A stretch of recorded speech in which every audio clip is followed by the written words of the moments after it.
इस वक्त जो हालात हैं आपके सामने, आप सब देख रहे हैं उन हालातों को, लेकिन आवाज़ उठाएगा कौन? अगर हम खुद ही अपनी आवाज़ उठाएंगे तो हमें बीजेपी के बता दिया जाएगा। अगर सांसद जी ने ये बात कही है कि अब्दुल अब दरी नहीं बिछाएगा, मैं तो स्वागत करता हूँ उनकी इस बात का। जहाँ तक मैंने देखा है कि जितने भी मुस्लिम नेता थे, चाहे आज़म खान है, चाहे उसके साथ साथ वो इरफान सोलंकी है, मुख्तियार अंसारी था, अतीक अहमद था, बहुत नेता थे मुस्लिम जो बहुत अच्छे गद्दावर नेता भी माने जाते थे, ख़ास तौर से उत्तर प्रदेश में। लेकिन इन्होंने क्या करा कि इन तमाम नेताओं को धीरे धीरे नीचे इनका लेवल घटाना शुरू किया और इनको बहुत कमज़ोर कर दिया। कुछ मर गए और कुछ लोगों को जो है इसी तरीके से इन्होंने फिर जेलों में रख रखा। अभी हमारे आज़म खान साहब जेल में हैं। और रही बात उस बात की कि बीजेपी का बताना, मैं एक बात आपसे साफ करना चाहता हूँ वाजिद भाई। मैं अजय, क्या नाम आपने बताया था अभी, उनका सांसद है कोई घोसी से, राजू राय, उन्होंने एक बयान दिया कि वो बीजेपी की टीम है, बी टीम बताई इमरान मसूद को। मैंने कहा कि यार ऐसी बातें तो होनी नहीं चाहिए। एक नेता अगर अपना हक मांगता है आपसे तो आप उसे बीजेपी का बता देते हो। मुलायम सिंह यादव 2019 के चुनाव के, जब 2019 का चुनाव हो रहा था तो मुलायम सिंह यादव ने भरी संसद में कहा था कि मैं एक तीसरी बार फिर प्रधानमंत्री नरेंद्र मोदी को देखना चाहता हूं। तो कौन हुआ बीजेपी का? उससे तो ये साबित होता है ना, मुलायम सिंह यादव ने कहा था। लेकिन कांग्रेस कभी बीजेपी से समझौता नहीं कर सकती, भविष्य में भी। आपको इस बात का पता होना चाहिए पत्रकार साहब कि वो बिल्कुल नहीं कर सकती। लेकिन समाजवादी पार्टी ने इससे पहले भी समर्थन में सरकार बनाई है। मुलायम सिंह यादव मुख्यमंत्री बने हैं, तो मुलायम सिंह यादव का वो बेटे जो हैं अखिलेश यादव जी, जो अभी प्रदेश मुखिया हैं, वो इस बात को तय करें कि हम कभी आने वाले भविष्य में भी लिख के दे दें लिखित रूप में कि हम करें। मुसलमानों पर कहाँ दरिया बिछवाने का काम कर रहे हैं। क्या मानते हैं मुलायम सिंह की और अखिलेश की राजनीति में काफ़ी फ़र्क मानते हैं? देखिए, मुलायम सिंह जो नेता अच्छा था, मुलायम सिंह के काम भी अच्छे थे। अखिलेश यादव में और उसमें तो ज़मीन आसमान का अंतर है। अखिलेश यादव की और उसकी सोच में। अभी उनके सांसद ने, हमारे सांसद इमरान मसूद पर जो बयान दिया है, मैं पूछना चाहता हूँ उसी सांसद से, घोसी के जो सांसद साहब हैं, वो बताएं कैसे सरकार बनाई थी उसके साथ में। अलमत में भी सरकार आई थी, वीपी सिंह की सरकार गिरने को तैयार थी। तो मैं ये कहना चाहता हूँ कि जब इस तरह की चीज़ें समाजवादी के लोग गठबंधन करते हैं और हमारे नेता पर आरोप लगाते, इमरान मसूद जी पे बताइए आप कि कब जाके भारतीय जनता पार्टी से चुनाव लड़े। 50 साल की सियासत में रशीद मसूद का बताइए कि भारतीय जनता पार्टी से चुनाव लड़े नहीं। आपके पास कोई रिकॉर्ड और कोई पत्रकार इस बात को साबित कर दे। उसके बाद में इमरान मसूद साहब ने 4 चुनाव लगातार हारे और ये सांसद का चुनाव अब यहाँ गठबंधन से वो जीते। लेकिन अगर वो चाहते, उन्हें सियासत ही, कुर्सी ही चाहती, तो कभी के भाजपा में मिक्स होकर 3 बार सरकार बना चुकी है भाजपा, तो उनके साथ रहते।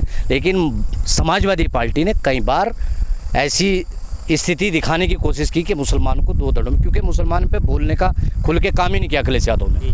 2022 के चुनाव में तमाम जितने मुसलमान थे, सब लीडरशिप जो है वो अखिलेश यादव के साथ थी। और एक वोट, बल्कि मैं ये कहने में भी कोई गुरेज नहीं करूँगा कि 95% नहीं 97% वोट देने का काम समाजवादी को किया था मुसलमान ने। और सरकार नहीं बनी आपकी, आपको यादव ने वोट नहीं दिया, आपके लोगों ने वोट नहीं दिया। अरे मुसलमान का जितना हक था आपको दे दिया। आप जब नहीं सरकार बना सके तो ये हमारे पे कैसा आरोप है कि आप भाजपा के एजेंट है? भाजपा के एजेंट समाजवादी है, ये तय है। सभी नेता एक से नहीं हो सकते, जो कुछ नेताओं के बारे में आप कह सकते हैं। देखिए, जब पार्टी का मुखिया समर्थन में सरकार बना सकता है भारतीय जनता पार्टी के, तो फिर क्या आप बताइए। जो आप ये बताइए वाजिद भाई कि अगर समाजवादी का मुखिया भविष्य में कोई गठबंधन ना रहे, टूट जाए गठबंधन और ऐसी स्थिति आन के खड़ी हो जाए, जब पहले मुलायम सिंह ने सरकार बना ली थी भाजपा के समर्थन से, तो अखिलेश यादव की क्या गारंटी है कि वो समर्थन में सरकार नहीं बनाएगी? ये मैं कह सकता हूँ, कांग्रेस कभी समर्थन में सरकार नहीं बनाएगी। ये तो आप भी कह सकते हैं, कांग्रेस कभी समर्थन में सरकार नहीं बनेगी। लेकिन हाँ, समाजवादी कभी भी जब मौका लगेगा वो कभी भी भाजपा के साथ मिलकर सरकार बना सकती है। जब से मुलायम सिंह यादव पार्टी की हाईकमान से नीचे आए थे, अब तो वो खैर दुनिया में ही नहीं है, लेकिन जैसे जैसे उन्होंने अपने बेटे को आगे बढ़ाया तो उनके बेटे की सोच बदली, आदरणीय अखिलेश यादव जी की, और उसने सोचा कि मुसलमान नेता जो है ये तो मुलायम सिंह के टाइम से जो है पार्टी में चल रहे, तो इनको किसी तरीके से खींच के लिमिट में किया जाए। वही काम उन्होंने शुरू किया, उसी के आधार पे उन्होंने ये बहुत बड़ी बात बता रहे हैं। नहीं, बहुत बड़ी बात आप देख लीजिए। आजम खान कहाँ है आप बताइए, जेल में आजम खान। क्या आंदोलन करे समाजवादी के मुखिया ने? कोई ऐसा स्टेटमेंट अगर कोई आपके पास रिकॉर्ड हो, नहीं है ना। तो इसलिए समाजवादी के मुखिया की सोच जो है वो बदली है। मुलायम सिंह की सोच अलग तरह की थी। जी जी मैं इस बात को नहीं कहता कि मुलायम सिंह यादव ने मुख्यमंत्री बन गए होंगे, समर्थन कर लिया, जी भारतीय जनता पार्टी ने समर्थन दे दिया और उस समर्थन में मुख्यमंत्री बन गए, पहले बार मुख्यमंत्री बने थे उसमें। जी जी लेकिन ऐसा नहीं है। अखिलेश यादव दूसरी सोच पे हैं और नेताजी की सोच और थी, मुलायम सिंह यादव। इसलिए मुसलमान वहाँ नेता पनपे भी हैं, मुसलमान नेता वहाँ बढ़े भी हैं, ऐसा नहीं कि बढ़े नहीं। अरे जिसकी तुम वकालत कर रहे हो, जिन समाजवादी की, वो भाजपा के साथ सरकार बना चुकी है भाई। आप उसकी वकालत कर रहे हो और अपना आपको तुम ये कर रहे हो। अरे मैं तो ये कह रहा, तू नेता बन, तू आगे बढ़, हम तेरे साथ हैं खड़े, तेरे तो अंदर अपने सलाहियत पैदा कर ले। अच्छा, एक बात यहाँ आपसे जानना चाहेंगे, मुसलमानों का पिछड़ापन, और ये अब साबित भी हो चुका है, इमरान मसूद भी एक बड़ा बयान दे चुके हैं कि अब हम दरी नहीं बिछाएंगे। तो किस तरीके से मुसलमान जो है देश के सिस्टम से जुड़ सकता है?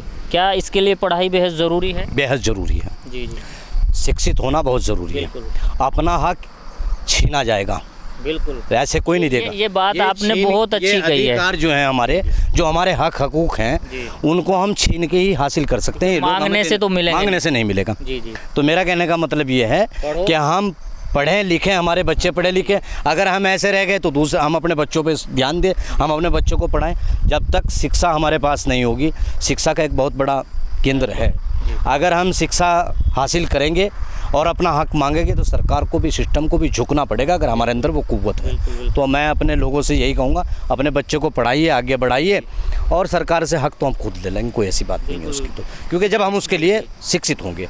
अच्छा, आखिरी सवाल यहाँ सहारनपुर से ही रिलेटेड है। वसीम भाई, सहारनपुर के जो सांसद हैं इमरान मसूद जी, चुनाव के समय इनके खिलाफ सारे नेता एकजुट हो जाते हैं, तो क्या मानते हैं इसमें मुस्लिम भी हैं, हिंदू नेता भी हैं? किस तरीके से देखते हैं इस पूरे? मैं आपको सिर्फ एक बात कहना चाहूँगा वाजिद भाई, जी जी, जहाँ पेड़ पे फल लगता है, जी जी, लोग उसी पे तो पत्थर मारते हैं। तो आप मान लीजिए वो हारे या जीतें, उस पर फल लग रहा है और ये तोड़ने की कोशिश करते हैं सब लोग इकट्ठे। हासिल क्या करते हैं? हरा सकते हैं चुनाव, मगर उसका मनोबल नहीं तोड़ सकते, मनोबल नहीं तोड़ सकते, उसका बिल्कुल नहीं तोड़ सकते। और वो जिस तरीके का ताकतवर नेता है, वही हजम नहीं होता इनके, लेकिन वो मुकर करके बोला। और मैं तो इन लोगों को ये कहना चाहता हूँ भाई, राजनीति और सियासत जो भी चल रही है इस वक्त, वो बहुत मजबूती के साथ चल रही है। नेता हमारा अच्छा है, मुखालफत अपनी जगह है, लेकिन शब्दों का थोड़ा सा बिल्कुल सभ्यता में होना चाहिए, सभ्यता में होना चाहिए। मुखालफत करना अलग बात है, अलग बात है, लेकिन मुखालफत आप करिए, आलोचना करिए, कुछ ना कुछ खामियां तो रहती हैं। इस समय हमारे साथ वसीम भाई हैं, वरिष्ठ नेता हैं। क्या है, आप सभी से अपील करेंगे इस वीडियो को ज़्यादा से ज़्यादा शेयर कीजिए। कैमरा पर्सन अरमान खान के साथ, जय हिंद, जय भारत।